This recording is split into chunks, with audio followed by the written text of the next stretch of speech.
The Lee Jae Myung administration marks its first anniversary since its inauguration today, and on Press Perspective, we take a look at its achievements as highlighted by the foreign media.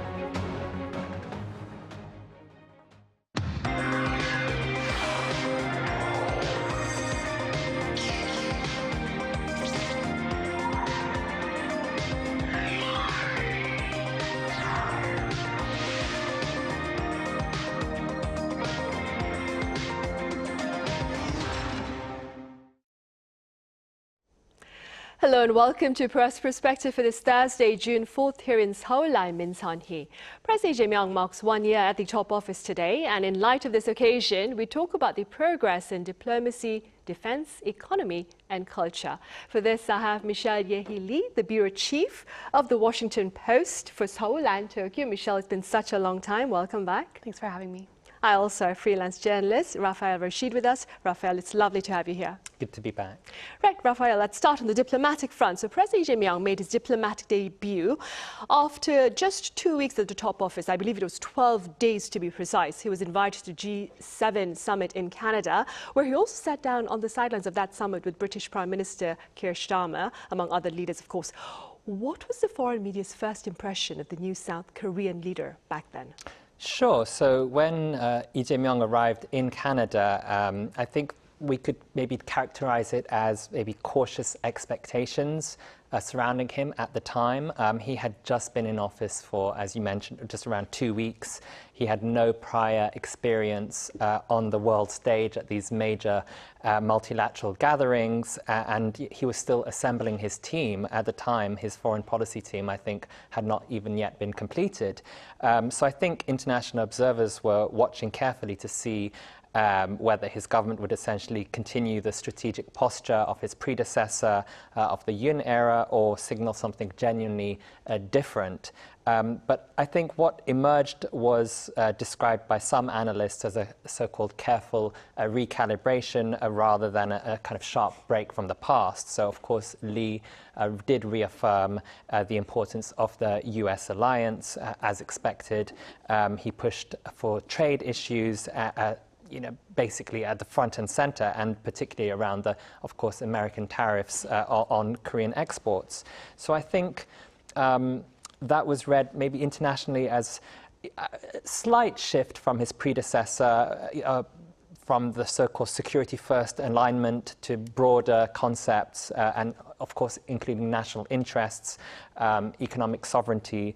Of course, on the sidelines, he did maybe give out a good impression, especially since US President Trump had to leave early, and as a result, we had these kind of meetings on the sidelines that were able to be materialized. So he met the leaders of Australia, Brazil, Canada, India, Mexico, South Africa, and of course the UK, Sir Keir Starmer.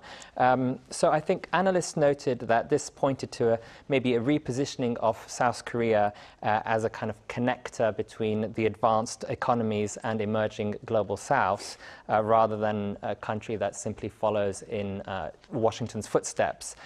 So I think, again, this kind of middle power plus kind of responsibility emerged, and I think overall, given the circumstances in which Lee became president, overall I think that was quite well received, especially in the foreign media. Right.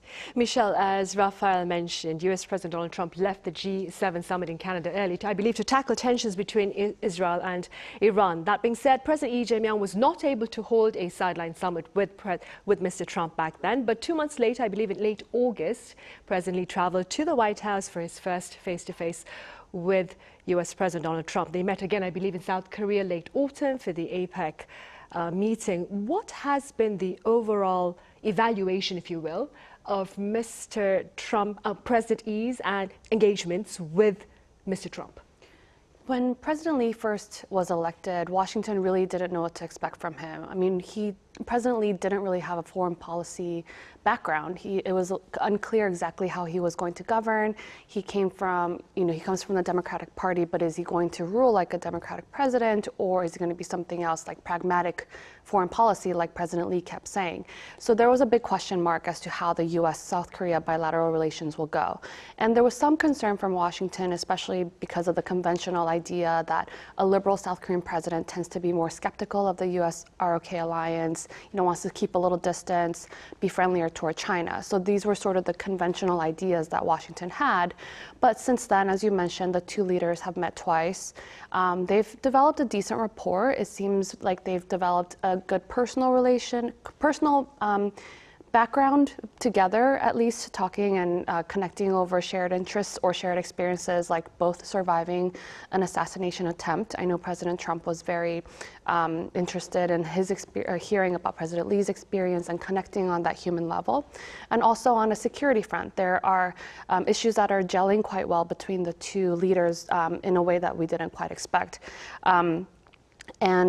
For example, President Trump really appreciates that South Korea wants to take a greater role in shipbuilding and working with the U.S. on that. And the U.S. definitely needs South Korea's help, and President Trump knows that and is amenable to working with the Lee administration on that front. The U.S. has also appreciated South Korea raising its defense spending target, which we know is a big deal for the Trump administration. And President Lee has also agreed to take greater responsibility for defense on the peninsula through what they're calling alliance modernization and strategic flexibility. So these efforts have definitely been appreciated by Washington.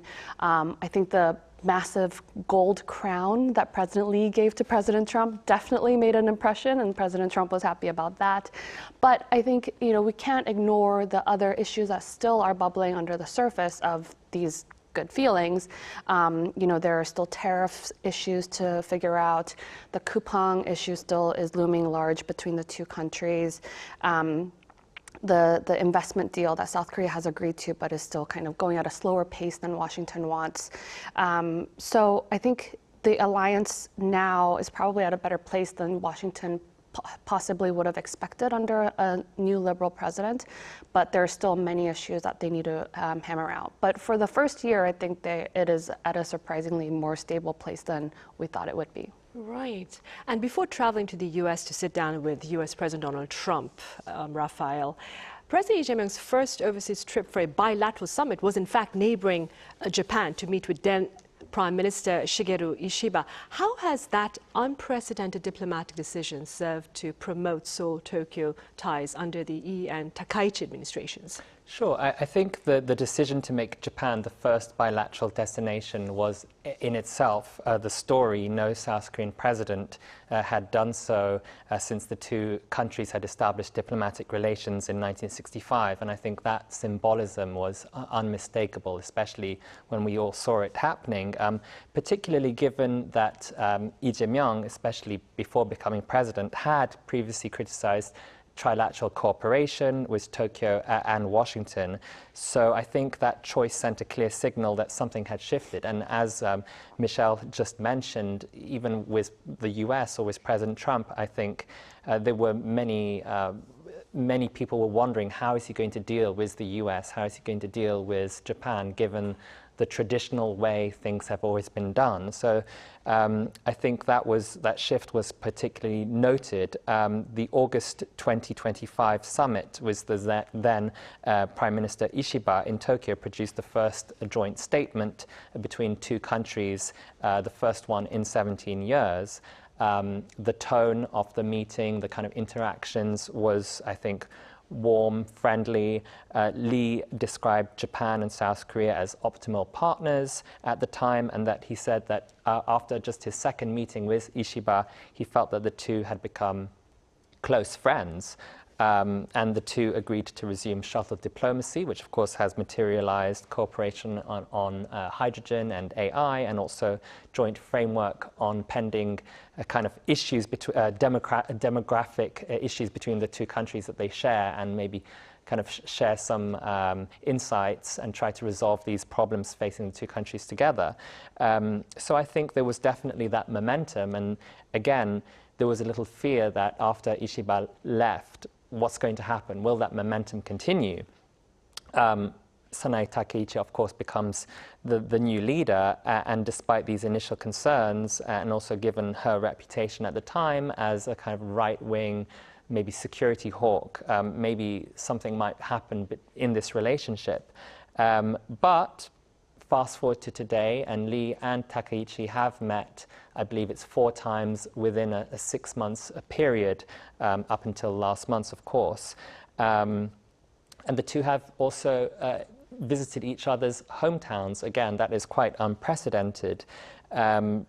Their most recent visit in Andong last month, they focused on the energy supply chain issues, especially given what's going on in the Middle East. And so I think analysts describe the current state of the kind of relationship as healthy, without any maybe sticking points, major sticking points on the table. I think the approach that Lee has taken over the past year has been, of course, separating these historical grievances, these disputes that we've seen time and time again. He's been separating that from cooperation that we're seeing now and future cooperation. But of course, some people might say that these historical grievances could come up in the future at any time. But I think definitely Lee has tried his best to keep these on 2 separate tracks. Right, indeed.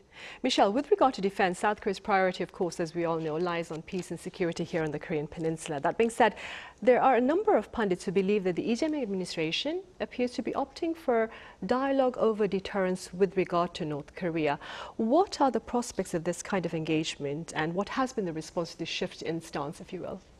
Yeah, well, it's clear that North Korea is uninterested in dialogue right now. So it's a difficult position to be in for any other world leader that's interested in engaging with North Korea. Certainly the Lee Jae Myung administration appears to be actually trying to balance dialogue with deterrence. President Lee wants to engage with North Korea, but at the same time, South Korea is participating in, for example, joint military drills with the U.S., which North Korea views as a very hostile act. And it is an act of, deterrence from the U.S. ROK alliance standpoint. And if Lee Jae Myung really wanted to abandon that, he would stop those drills or, try to scale them back or something. But we haven't seen that happen yet. So I see more of a push and pull there about trying to find that right balance between those two. But Kim Jong-un, North Korean leader, and his powerful sister Kim Yo-jong have both said multiple times they're not interested in engaging with South Korea. North Korea has formally abandoned its reunification policy with the South. It's declared South Korea an enemy state. So how do you engage with a country like that, especially since South Korea still considers North and South both one nation? President Lee knows this. President Trump certainly knows this. Other leaders in the Asia-Pacific region and beyond know this about this complicated and difficult moment in terms of trying to engage North Korea. And President Trump also similarly wants to engage with Kim Jong-un, but also has not gotten a meaningful response. So the U.S. is trying to push both the dialogue and deterrence as well. The ball is in North Korea's court, and it has been for many years. And that's just the reality. And North Korea has drawn closer to Russia in the aftermath of the war in Ukraine and has found a powerful partner in Putin. And Seoul wants peaceful coexistence, but Pyongyang is not interested in that at all. So I think there is a broad recognition about these dynamics and just how much one leader, especially from South Korea, can do to change these dynamics. There's very little that can be done. And President Lee appears to be trying to find what he can push within those very limited boundaries in his first year. Especially keeping in mind, of course, the cliche, it takes 2 to tango, I believe. Yeah, I mean, if President Lee wants to talk, but the other person doesn't want to talk, then that's not a dialogue. That's just yelling at a person who's not interested in you. Indeed, indeed. Raphael, beyond diplomacy and defense, how do you suppose has the Lee Jae Myung administration's policies served to support South Korea's stock market as well as its stellar exports? Sure. I mean, I think the numbers themselves are quite impressive. South Korean exports rose 53.2% year on year in May, the strongest annual rate in over 4 decades, driven above all, of course, by semiconductors, which jumped 169% in a single month to a record high of just over $37 billion. If we again, look at the Kospi stock index, which stood at around 2,770 when Lee Jae Myung took office. And now it's broken past, well past 8,000, making it one of the best performing markets around the world over the past year. I guess the big question is, how much of this is government policy versus maybe a global semiconductor boom that would have anyway happened regardless of where Korea is.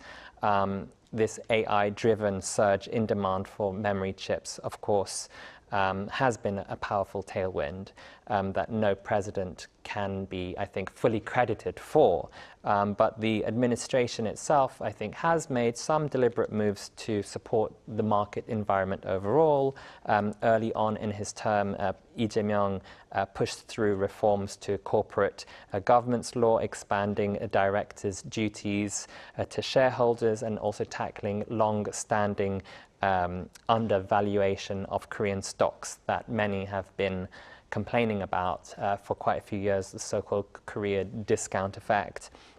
The government also launched a stimulus budget package of just over 31 trillion won. I think that was within the first months in office to help revive domestic demand after, of course, political turmoil of the previous year. Of course, Korean analysts themselves have raised some concerns that some sectors might surge, of course, the semiconductors, while others are left behind. So again, if you strip out the semiconductors, manufacturing growth in the first quarter was just 0.2%. We also have other issues. Youth unemployment remains relatively high. Small businesses and service sectors are continuing to struggle, and the $1 exchange rate isn't doing very great either. It's quite high at the moment.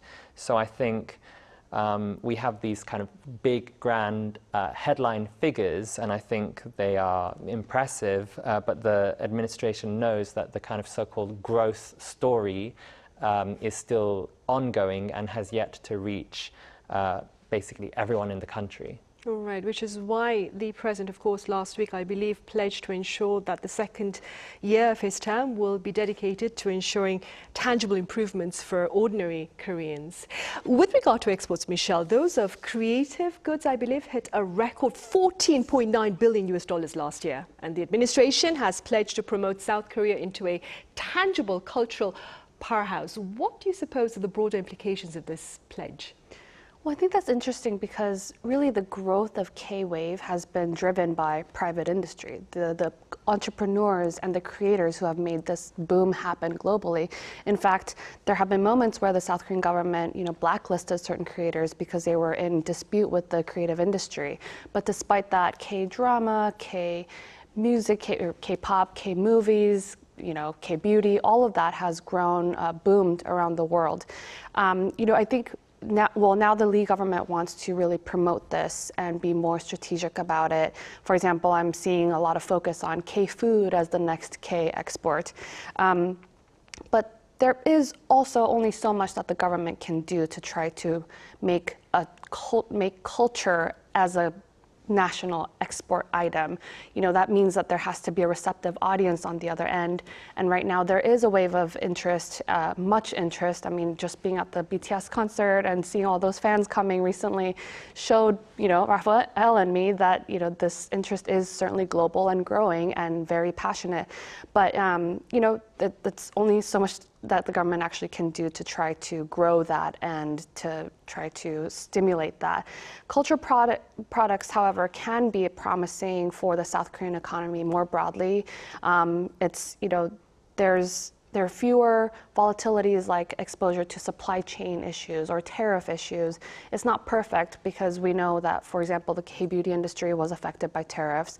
K-beauty industry is already affected by the war in Iran and the plastic supply chain issues that have been created by that. So it's not a perfect solution, but it is an additive to the South Korean export market that is a big area of growth right now.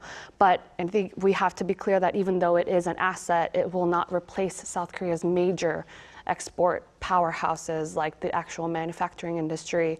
But as an additive to the economic growth, I think it makes sense as a government focus, because it's an opportunity that the government could try to push and try to make way for, maybe through regulation or other promotion. All right. For now, of course, as you said and as Raphael mentioned, it's chips and cars, of course, and hopefully they're trying to make sure that culture takes a greater presence as well. Raphael, we believe we have about a minute or two left. This next question is about, it's beyond foreign policies and domestic policies. It's actually about the administration's attempts to better interact with the public, specifically speaking, the foreign media. The administration claims it has sought to maintain a productive channel of communication with members of the foreign media.